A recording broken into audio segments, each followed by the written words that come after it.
Hello दोस्तों, मेरा नाम है दीपक और आज हम लोग करने वाले हैं एमएस वर्ड के अंदर style group and editing group. आपको स्क्रीन पे दिखाई पड़ रहा होगा स्टाइल ग्रुप, जो कि मैं आज की क्लास में पढ़ाऊंगा। ठीक है, ये कुछ ऐसा दिखाई पड़ रहा है। ठीक है, और एडिटिंग ग्रुप के बारे में मैं आज की क्लास में आप लोगों को बताऊंगा। ठीक है, तो चलिए हम लोग स्टार्ट करते हैं आज की क्लास। अभी तक हमने पैराग्राफ ग्रुप, फॉन्ट ग्रुप के बारे में पढ़ लिया था। ठीक है, तो आज हम लोग स्टार्ट करने वाले हैं स्टाइल ग्रुप। ठीक है, तो स्टाइल ग्रुप का यूज़ हम क्यों करते हैं? देखिए, अगर हम किसी भी पैराग्राफ को सिलेक्ट करें, मतलब कहीं पे भी कर्सर रखें, ठीक है, और यहाँ पे कई सारे ऑप्शंस दिखाई पड़ेंगे, नॉर्मल, नो स्पेसिंग, हेडिंग। जैसे हेडिंग 1 पे क्लिक किया तो ये सारा का सारा पैराग्राफ एक तरह से देखा जाए तो हेडिंग बन गया है। ठीक है, तो ऐसे हम किसी भी पैराग्राफ को हेडिंग बनाना चाहे तो हम इस पर क्लिक करेंगे, हेडिंग बना देंगे।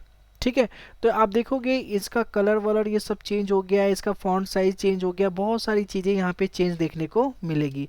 अभी मैं नॉर्मल करता हूँ, ठीक है, और मैं इसको इरेज फॉर्मेट से नॉर्मल बना देता हूँ। ठीक है, नॉर्मल बना देने के बाद हम ये देखते हैं कि हम, जैसे अगर हम मान लो एज अ ऑथर हम कुछ राइट बुक लिख रहे हैं, ठीक है, कुछ भी हम लोग लिख रहे हैं उसका हेडिंग तो देना पड़ेगा। तो जैसे मान लो कि मैंने सबसे पहले यहाँ पे मैंने लिखा, ठीक है, मैंने यहाँ पे लिखा once upon time in forest. ठीक है, हमने ये लिख दिया once upon time in forest. अब इसको कैपिटल करना है तो हम कैसे कर सकते हैं? हम इसको सेलेक्ट करेंगे, ठीक है, और अपने इस ऑप्शन पे जाके अपर केस कर सकते हैं। ठीक है, अपर केस पे जैसे करेंगे तो ये बिल्कुल ही कैपिटल में दिखाई पड़ने लग जाएगा। अगर आपको अपर केस नहीं करना तो आप क्या कर सकते हो, कंट्रोल शिफ्ट के साथ ए प्रेस करो तो आप देखोगे ये ऑटोमेटिकली कैपिटल लेटर में हो गया। कंट्रोल शिफ्ट और ए प्रेस करना है, लेकिन ध्यान रहे कि आपको ये सेलेक्ट करके करना है। ठीक है, ये सेलेक्टेड होना चाहिए। ओके, अब इसको सेंटर में लाना है तो कंट्रोल के साथ ई प्रेस करेंगे तो ये सेंटर में आ जाएगा। ठीक है, अब इसको हमें टाइटल देना है। ठीक है, टाइटल देने के बाद हम कुछ हेडिंग भी ले लेते हैं। मान लो कि हमने यहाँ पे कर्सर को रखा, ठीक है, सेंटर में कहीं भी बीच में, और एंटर दबा दिया, ये हेडिंग होगा। ठीक है, और नेक्स्ट पेज का हमने ये हेडिंग ले लिया। ठीक है, इसके नेक्स्ट पेज का हमने ये हेडिंग ले लिया। ठीक है, ठीक है, तो ऐसे कर करके हमने कई सारे हेडिंग्स ले लिए हैं। ठीक है, अपने जैसे आप बहुत ज़्यादा ही नीचे हो, ठीक है, तो आप अपने कीबोर्ड का होम बटन दबाएं कंट्रोल के साथ, आप सबसे ऊपर चले जाओगे। ठीक है, ठीक है, अब हम बात करते हैं, यहाँ पे लिखा हुआ है once upon time in forest. हम चाहते हैं कि हमारा टाइटल हो, ठीक है, जो भी हमने ये लिखा हुआ है उसका ये टाइटल हो। तो हम क्या करेंगे, नॉर्मली हम कहीं पे भी कर्सर रख सकते हैं या इसको सेलेक्ट कर सकते हैं। मैंने कर्सर रखा और टाइटल वाले ऑप्शन पे क्लिक किया। ठीक है, तो अब देखोगे एक तरह से काफ़ी ज़्यादा ये इस काफ़ी इसका जो लेटर है वो काफ़ी ज़्यादा बिग हो गया है पहले के मुकाबले, फॉन्ट साइज़ काफ़ी बढ़ गया है इसका। ठीक है, अब जैसे सेकंड वाली लाइन को हमने क्या करना है, हेडिंग करना है, तो इस पर क्लिक किया हमने और यहाँ पे लिखा होगा हेडिंग 1। ठीक है, तो हेडिंग 1 पे हमने क्लिक कर दिया। ठीक है, हमने इसको सेंटर में कर दिया है, ठीक है, टाइटल को, और इसको हेडिंग कर दिया। ठीक है, अब नेक्स्ट हम चाहते हैं इसको हेडिंग करना, तो हम क्या करेंगे, इसके ऊपर कहीं पे भी कर्सर रखेंगे और हेडिंग 1 पे क्लिक करेंगे। ठीक है, ये भी हेडिंग हो गया। आप नीचे की तरफ आए, ठीक है, नेक्स्ट हम इसे हेडिंग रखना चाहते हैं तो इसको हेडिंग रख देते हैं। ठीक है, तो हमने कई सारे हेडिंग यहाँ पे देख लिया। ठीक है, और अगर आप चाहते हो कि अब यहाँ से हेडिंग रखना तो आप यहाँ से भी रख सकते हो। इसको भी हेडिंग रखना चाहते हो तो यहाँ से भी हमने हेडिंग पे क्लिक कर दिया। तो मान लो हमारे पास कई सारे छोटे छोटे पैराग्राफ्स थे, उसका हमने हेडिंग ले लिया है। ठीक है, ओके, हमने यहाँ पे टाइटल भी ले लिया है, हेडिंग भी ले लिया है। ठीक है, तो ऐसे ही अगर मान लो कि मेरे को इन सबको हेडिंग 2 रखना है तो इसको सेलेक्ट किया और हेडिंग 2 पे मैंने क्लिक किया, ये रहा हेडिंग 2। तो देखो, आप हेडिंग के मुकाबले हेडिंग 2 को देखोगे तो थोड़ा सा लाइट दिखाई पड़ेगा। हेडिंग ज़्यादा डार्क दिखाई पड़ता है, हेडिंग 2 थोड़ा सा लाइट दिखाई पड़ता है। ठीक है, तो ये हेडिंग 2। ठीक है, आप चाहो तो और किसी को अलग अलग चीज़ हेडिंग 3 देना चाहते हो तो बाकियों को आप इसको सेलेक्ट करो। ठीक है, और इसको हेडिंग 3 देना चाहते हो तो आपको हेडिंग 3 ऑप्शन पे क्लिक करना पड़ेगा। ठीक है, हेडिंग 4 है, टाइटल है, सब टाइटल है। अब यहाँ पे डाउन एरो पे क्लिक करोगे, ठीक है, आप देखो यहाँ पे डाउन एरो है। ठीक है, तो यहाँ पे कई सारे और भी अलग अलग आपको दिखाई पड़ेंगे। ठीक है, तो ये सब चीज़ें क्या था कि अगर मान लो कोई भी हमारे पास बुक हम लिख रहे हैं, ठीक है, हम उसका हेडिंग देना चाहें, टाइटल देना चाहे, हेडिंग 2 देना चाहे, हेडिंग 3 देना चाहे, तो हम स्टाइल ग्रुप की मदद से हेडिंग दे सकते हैं। ठीक है, आप अपनी मर्जी से भी हेडिंग बना सकते हो या फिर अपनी मर्जी से भी कोई एक यहाँ पे स्टाइल दे सकते हो। ठीक है, जैसे कई सारे ये हेडिंग 1, हेडिंग 2, हेडिंग 3 सारे के सारे स्टाइल है, तो आप अपने नाम से कोई स्टाइल इसमें ऐड करना चाहते हो ताकि जिसको भी हम सेलेक्ट करें, ठीक है, और जो भी हमने स्टाइल बना रखा है, जैसे कि ये स्टाइल हो गया, ये स्टाइल हो गया, ये स्टाइल हो गया, आपको जो भी स्टाइल आपको यहाँ से अच्छा लगे आप उस स्टाइल पे जाके क्लिक कर सकते हो। तो आप अपना कैसे बना सकते हो, चलिए मैं आपके इसके बारे में बता देता हूँ। जैसे आप कुछ भी सिलेक्ट करें, ठीक है, मैंने ये वाली लाइन सेलेक्ट की, ठीक है, डाउन एरो पे क्लिक करें, यहाँ पे लिखा हुआ create a style, create a style पे क्लिक करें, ठीक है, और नाम दे दे आप किस नाम से, जैसे कि मेरा नाम है दीपक, मैं चाहता हूँ दीपक स्टाइल के नाम से मैं बनाऊं। ठीक है, ओके, ठीक है, तो ये दीपक स्टाइल के नाम से देखो यहाँ पे सबसे इसमें ऐड हो गया होगा।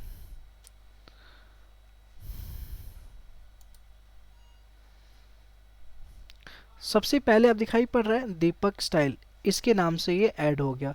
आपको एक चीज़ मैं बताता हूँ कि ये तो ऑलरेडी पहले जैसा ही है। जैसे मान लो कि मैं इसमें और चेंजेस कर लेता हूँ, जैसे कि कोई भी एक लाइन, चाहे मैं इसी को ले लूँ दोबारा से, ठीक है, मैं क्या करता हूँ इसे हल्का सा इसका साइज़ बड़ा करता हूँ, यहाँ से स्टाइल मैं ले लेता हूँ, ये वाला स्टाइल ले लिया, ठीक है, और इसमें अगर मुझे हाईलाइट देना है तो मैं हाईलाइट दे सकता हूँ, ठीक है, अगर मुझे इसको थोड़ा बोल्ड करना है तो मैं बोल्ड कर सकता हूँ, ठीक है, लेकिन बोल्ड अच्छा नहीं लग रहा, अंडरलाइन करना हो तो अंडरलाइन कर सकता हूँ, ठीक है, ओके, तो इतना मैंने किया। मैं चाहता हूँ इसका ये एक स्टाइल बन जाए, ठीक है, ताकि मुझे ऐसा कभी भी जरूरत पड़े ऐसे लिखने के लिए तो हम यहीं पे हम सीधा क्लिक करेंगे, ठीक है, और जो भी सेलेक्ट पार्ट होगा वो सारा का सारा ऐसे ही हो जाएगा। तो मैं कैसे कर सकता हूँ, आप नॉर्मली इसको सेलेक्ट करो, कितना भी कर सकते हो, ठीक है, और सेलेक्ट कर लेने के बाद आपको यहाँ पे जाना है, क्रिएट एंड स्टाइल पे क्लिक करना है, ठीक है, और इसका नाम दे देना है दीपक, मैं देता हूँ, या स्टाइल 2, स्टाइल 2 दीपक के नाम से मैंने ओके कर दिया, ठीक है। तो आप देखोगे यहाँ पे स्टाइल 2 दीपक के नाम से हमारा एक और बन चुका है स्टाइल, ठीक है, हम बस यहाँ पे जाके क्लिक करेंगे तो आप देखोगे एज इट इज़ ये बन गया है, ठीक है, लेकिन यहाँ पे हाईलाइट आपको शो नहीं होगा, ठीक है, हाईलाइट शो नहीं हो रहा, ठीक है, विदाउट हाईलाइट का ही हम यहाँ पे बना सकते हैं। तो अगर मुझे मान लो कि मुझे ये सेलेक्ट करना है, ठीक है, इस पे ऐसे ही मुझे चाहिए, तो मुझे एक एक के पास जा जा के स्टाइल चेंज करना, साइज़ बढ़ाना घटाना, अंडरलाइन करना, ये सब चीज़ें करने की ज़रूरत नहीं पड़ेगी क्योंकि मैंने इन्हीं सब चीज़ों का एक स्टाइल बना लिया है। तो यहाँ पे नॉर्मली आप स्टाइल बना सकते हो, ठीक है, कोई सा भी स्टाइल चाहो वो स्टाइल बना सकते हो, ओके। तो आप खुद से भी स्टाइल बनाए, 3-4 स्टाइल बनाए और इसमें ऐड करें, ठीक है, तो आपको पता चल जाएगा। अगर मान लो किसी स्टाइल को आप हटाना चाहते हो तो आप इस पर लेफ़्ट क्लिक करें और यहाँ पे लिखा होगा रिमूव फ्रॉम स्टाइल गैलरी, जैसे आप इस पर क्लिक करोगे तो ये रिमूव हो जाएगा। पहला वाला भी हटाना है, पहले वाले पे क्लिक करें, राइट क्लिक, ठीक है, और यहाँ पे लिखा होगा रिमूव फ्रॉम स्टाइल गैलरी, तो आप देखोगे कि ये भी रिमूव हो गया है, ठीक है, ओके। चलिए, तो आप लोगों को समझ आ गया कि स्टाइल ग्रुप क्या होता है। आप अपनी मर्जी से अलग अलग सेलेक्ट करके अलग अलग ऑप्शन का यूज़ करें, खुद से देखें क्या इन सब का क्या क्या मतलब होता है, ठीक है। अब हम बात करते हैं एडिटिंग ग्रुप के बारे में, ठीक है। इसके अंदर फर्स्ट ऑप्शन है फाइंड। फाइंड का यूज़ क्या होता है, जैसे हमें कुछ भी फाइंड करना हो, ठीक है, तो हम फाइंड का यूज़ कर सकते हैं। तो जैसे मैंने इस पर क्लिक किया, ठीक है, अगर पुराना वर्जन होगा तो आप एक पॉपअप ओपन हो जाएगा, वहाँ पे आपका फाइंड का, और वहीं से आपको फाइंड करना है, ठीक है। अभी जैसे मान लो कि मुझे जो फाइंड करना है, मैं इसको क्रॉस कर देता हूँ, ठीक है, मुझे फाइंड करना है, ये सिलेक्टेड एरिया था, एक काम करता हूँ मैं डी सेलेक्ट कर लेता हूँ। अब मुझे फाइंड क्या करना है, स्टार्टिंग से मुझे फाइंड करना है डॉक्यूमेंट, ठीक है। तो अब जहाँ जहाँ डॉक्यूमेंट आपको दिखाई पड़ेगा, ठीक है, देखो जहाँ जहाँ डॉक्यूमेंट होगा वो ऑटोमेटिक हाईलाइट हो जाएगा, ठीक है, इसमें ये चीज़ है कि आपने जो भी यहाँ पे लिखा नेविगेशन के अंदर, तो ये ऐसा हो जाएगा। देखो किसी किसी के कंप्यूटर में ये ऐसा ऑप्शन ना आके कैसा ऑप्शन आएगा, कुछ ऐसा ऑप्शन आपको दिखाई पड़ेगा। ठीक है, कुछ ऐसा ऑप्शन भी दिखाई पड़ सकता है। ठीक है, तो इसके अंदर हम फाइंड, यहाँ पे भी हम कुछ भी लिखेंगे ना, डॉक्यूमेंट, जैसे मैंने यहाँ पे डॉक्यूमेंट लिख दिया। ठीक है, और यहाँ पे लिखने के बाद अगर हम फाइंड नेक्स्ट पे करेंगे तो जहाँ भी डॉक्यूमेंट होगा वहाँ पे हमारा कर्सर चला जाएगा। ठीक है, तो यहाँ पे देखो ये सेलेक्ट हो गया डॉक्यूमेंट, फिर फाइंड नेक्स्ट किया तो ये सेलेक्ट हो गया, फाइंड नेक्स्ट किया तो ये सेलेक्ट हो गया। मैं जहाँ जहाँ फाइंड नेक्स्ट पे क्लिक करूँगा आप देखोगे कर्सर मेरा वहीं वहीं जा रहा है। ठीक है, तो अगर ये ऑप्शन आ रहा है तो आप यहाँ से फाइंड कर सकते हो। ठीक है, या फिर आप नॉर्मली यहाँ साइड में नेविगेशन पैनल ओपन हो जाता है, यहाँ पे भी आप लिखोगे तो ये जहाँ जहाँ डॉक्यूमेंट होगा वहाँ वहाँ ऑटोमेटिक ये सेलेक्ट कर लेगा। ठीक है, तो जब भी ये रिजल्ट आएगा तो रिजल्ट में आपको दिखाई पड़ेगा। ठीक है, अगर मान लो इसको मैंने क्रॉस किया, आप चाहते हो हेडिंग देखना, तो हेडिंग पे क्लिक किया मैंने। ठीक है, तो आपको यहाँ पे कितने जितने भी मैंने हेडिंग बनाए, जैसे फर्स्ट हेडिंग बनाया मैंने वीडियो प्रोवाइड अ पावरफुल, जैसे कि मैंने स्टाइल ग्रुप के अंदर हेडिंग बनाया था तो ये हेडिंग पे आ गया। ठीक है, ये सेकंड हेडिंग मैंने यहाँ पे बनाया था। ठीक है, वहाँ पे चला गया। थर्ड हेडिंग ये बना रखा है मैंने। ठीक है, फोर्थ हेडिंग ये बना रखा है मैंने, फिफ्थ हेडिंग ये बना रखा है। ठीक है, अगर मैंने इसके अंदर हेडिंग 2 हेडिंग 3 बनाया होगा तो उसके ठीक नीचे आएगा। जैसे मैंने हेडिंग 1 पे मैं गया सबसे ऊपर, और इसके ठीक नीचे ये देखो ये जो भी है ये हेडिंग क्या है, हेडिंग 2 मैंने इसको दिया था, तो ये है। ठीक है, जैसे ही मैं सेकंड वाले ऑप्शन पे यहाँ पे क्लिक करूँगा नेविगेशन के अंदर तो ये हेडिंग 2 के आगे हमारा कर्सर दिखाई पड़ेगा। ठीक है, तो आप देख सकते हो जो भी आपने इसमें हेडिंग सेलेक्ट कर रखा होगा यहाँ पे हेडिंग दिखाई पड़ेगा। ठीक है, तो होप सो आपको ये समझ आया होगा। अब मैं बात करता हूँ, जैसे मान लो कि जो भी मैंने यहाँ पे लिखा है और मैं चाहता हूँ कि इसके अंदर से डॉक्यूमेंट की जगह मेरा नाम आ जाए। ठीक है, तो मैं किस पे क्लिक करूंगा, रिप्लेस, रिप्लेस ऑप्शन आपको दिखाई पड़ेगा या फाइंड ऑप्शन दिखाई पड़ेगा। ठीक है, आप देख लो कि ऐसा पॉपअप ओपन हो जाएगा। हम इसके अंदर जाएंगे रिप्लेस ऑप्शन पे। ठीक है, अगर फाइंड पर हो तो आपको क्या करना है, क्लिक करना है रिप्लेस ऑप्शन पे। आप जैसे ही क्लिक करोगे तो यहाँ पे पूछेगा कि आप क्या फाइंड करना चाहते हो, तो आप फाइंड कर सकते हो जो भी आपको फाइंड करना है। जैसे मैं डॉक्यूमेंट फाइंड करना चाहता हूँ तो मैंने यहाँ पे लिख दिया डॉक्यूमेंट। अब यहाँ पे लिख रहा है कि किससे रिप्लेस करना चाहते हो इस डॉक्यूमेंट को, तो मैंने लिख दिया यहाँ पे दीपक, मैंने यहाँ पे लिख दिया है दीपक। अब जहाँ जहाँ डॉक्यूमेंट होगा वहाँ वहाँ दीपक लिखा हुआ आ जाए मैं चाहता हूँ। ठीक है, तो ये बोल रहा है चलिए ठीक है। अब मैं एक साथ अगर मैं रिप्लेस ऑल पे क्लिक करता हूँ तो देखो टोटल 50 रिप्लेसमेंट हुआ है, मतलब कि टोटल 50 जगह जगह डॉक्यूमेंट लिखा हुआ था, उन सारे जगह अब दीपक लिखा हुआ आ गया है। अब मैं क्रॉस करके इसको क्रॉस कर देता हूँ। आप देखो ध्यान रख दो स्क्रीन पे दीपक कहाँ कहाँ आ रहा है, तो देखो एक तो ये आ रहा है दीपक, एक ये आ रहा है। ठीक है, तो जहाँ जहाँ डॉक्यूमेंट था वहाँ वहाँ अब आप लोगों को मेरा नाम दिखाई पड़ेगा। तो ये मैंने कैसे यूज़ किया, रिप्लेस के ऑप्शन का यूज़ किया। ठीक है, इससे हमें पता चला। अब मैं चाहता हूँ कि दीपक की जगह से दोबारा से डॉक्यूमेंट आ जाए, तो मैं फिर से रिप्लेस पे जाऊँगा और ऊपर लिख दूंगा दीपक। हम क्या फाइंड करना चाहते हैं, दीपक। ठीक है, और उसकी जगह हम क्या रिप्लेस करना चाहते हैं, डॉक्यूमेंट। ठीक है, तो अगर मैं फाइंड नेक्स्ट करूंगा तो एक एक करके मेरा दीपक हटता जाएगा और उसकी जगह डॉक्यूमेंट आता जाएगा। ठीक है, जैसे मैंने फाइंड नेक्स्ट किया, देखो यहाँ पे दीपक है ना। अब जैसे मैंने फाइंड नेक्स्ट किया, ठीक है, तो ये फाइंड कर रहा है। लेकिन अगर मैं रिप्लेस किया, देखो अगर मैं रिप्लेस पे क्लिक करता हूँ, स्टार्टिंग में मैंने कर्सर रखा, ठीक है, और यहाँ पे रिप्लेस किया तो सबसे पहले फाइंड करेगा दीपक, और दोबारा से मैंने फिर से रिप्लेस पे क्लिक किया तो ये रिप्लेस होकर अब क्या बन गया, डॉक्यूमेंट। अब यहाँ पे दिखा रहा है कि यहाँ पे दीपक लिखा हुआ है, दोबारा से मैंने रिप्लेस पे क्लिक किया तो वहाँ पे आ गया डॉक्यूमेंट। मैं जब जब जब रिप्लेस पे क्लिक करूँगा तो देखो जो जहाँ जहाँ दीपक था वो डॉक्यूमेंट में कन्वर्ट होता जाएगा। अच्छा एक चीज़ मैं आपको बता दूं, अगर मैं रिप्लेस ऑल करूं, ठीक है, रिप्लेस ऑल करूं तो आप देखोगे कि जितना जगह दीपक लिखा हुआ है वो एक ही बार में सारी जगह से दीपक की जगह क्या आ जाएगा, डॉक्यूमेंट आ जाएगा। तो यहाँ पे लिखा लिखा आ गया all done we made 46 replacements. इसका मतलब कि 46 अलग अलग जगहों पे दीपक लिखा हुआ था उन सबको रिप्लेस्ड कर दिया गया है। ठीक है, उसकी जगह जो भी हमने रिप्लेसमेंट वैल्यू दिया था जैसे डॉक्यूमेंट, तो डॉक्यूमेंट आ चुका है। ठीक है, अब आप देखोगे कि कहीं पे भी मेरा नाम नहीं है। ठीक है, यहाँ पे आपको हर जगह क्या दिखाई पड़ेगा, डॉक्यूमेंट दिखाई पड़ेगा। ठीक है, तो ये था हमारा रिप्लेसमेंट। ठीक है, रिप्लेसमेंट का यूज़ आप लोगों ने समझा होगा कि हम रिप्लेसमेंट का यूज़ कैसे कर सकते हैं। ठीक है, ठीक है।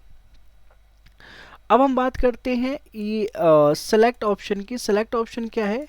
ठीक है, जैसे यहाँ पे ऑल सेलेक्ट ऑप्शन लिखा हुआ है, ठीक है, तो हम क्या कर सकते हैं, जैसे ही हम इस पे क्लिक करेंगे ऑल सेलेक्ट ऑप्शन पे, तो आप देखोगे ये ऑल सेलेक्ट हो गया। ठीक है, जितने भी पेज होंगे, जितना भी कंटेंट होगा, वो ये सारा का सारा ऑल सेलेक्ट हो जाएगा। अगर आप कंट्रोल के साथ ए प्रेस करते हैं तभी भी आप ऑल सेलेक्ट कर पाओगे। तो यहाँ से नॉर्मली ऑल सेलेक्ट करना हो तो यहाँ से हम ऑल सेलेक्ट कर सकते हैं। ठीक है, अभी सेलेक्ट ऑब्जेक्ट रहने देते हैं, सेलेक्ट ऑल टेक्स्ट भी, सेमिनार फॉर्मेटिंग भी रहने देते हैं। सिलेक्शन पेन बता देता हूँ। सिलेक्शन पेन पे क्लिक करोगे तो अभी कुछ दिखाई नहीं पड़ेगा। रीज़न क्या है कि सिलेक्शन पेन भी अगर हम जब जाएंगे इंसर्ट वाले ऑप्शन पे, ठीक है, नेक्स्ट क्लास में या फिर नेक्स्ट टू नेक्स्ट क्लास में हम इंसर्ट ऑप्शन पे जाएंगे तो यहाँ पे एक ऑप्शन देखने को मिलेगा हमें शेप्स का। ठीक है, जैसे मान लो कि कोई भी शेप हम बना लेते हैं। ठीक है, मैंने यहाँ पे शेप बना लिया, एक रेक्टेंगल ले लिया।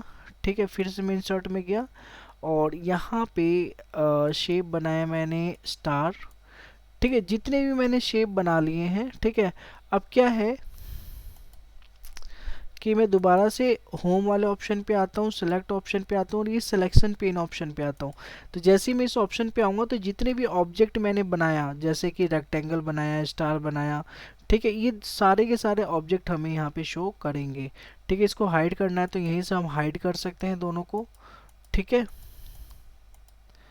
ठीक है, तो आपको हाइड करना हो तो यहीं से हाइड आप कर सकते हो। ठीक है, यहाँ से मैं आप कर देता हूँ क्लोज। ओके, और डिलीट करना हो तो नॉर्मल इस पे क्लिक करके अपने कीबोर्ड का डिलीट बटन दबाए और ये डिलीट हो जाएगा। ठीक है, ठीक है, तो होप सो आपको ये समझ आया होगा। अब नेक्स्ट क्लास में मैं आप लोगों को क्या करवाने वाला हूँ, फाइंड का ही मैं करवाऊंगा। फाइंड के अंदर एडवांस फाइंड करवाऊंगा। इसके अंदर मैं ये सारी की सारी चीज़ें बताऊंगा। मैच केस क्या होता है, फाइंड वोल वर्ड ओनली, मतलब एडवांस फाइंड एंड रिप्लेस करवाना है मुझे। ठीक है, तो ये तो नॉर्मल था, नॉर्मल जो तुम्हें आना चाहिए। ठीक है, अब एडवांस लेवल पे जब मैं करवाऊंगा नेक्स्ट क्लास में तो उसमें देखेंगे कि इन सारे के सारे टर्म्स या जितने भी ऑप्शंस दिखाई पड़ रहे हैं इनका क्या यूज़ होता है। ठीक है, तो जब तक के लिए टाटा बाय बाय। ठीक है, फिर मिलते हैं हम लोग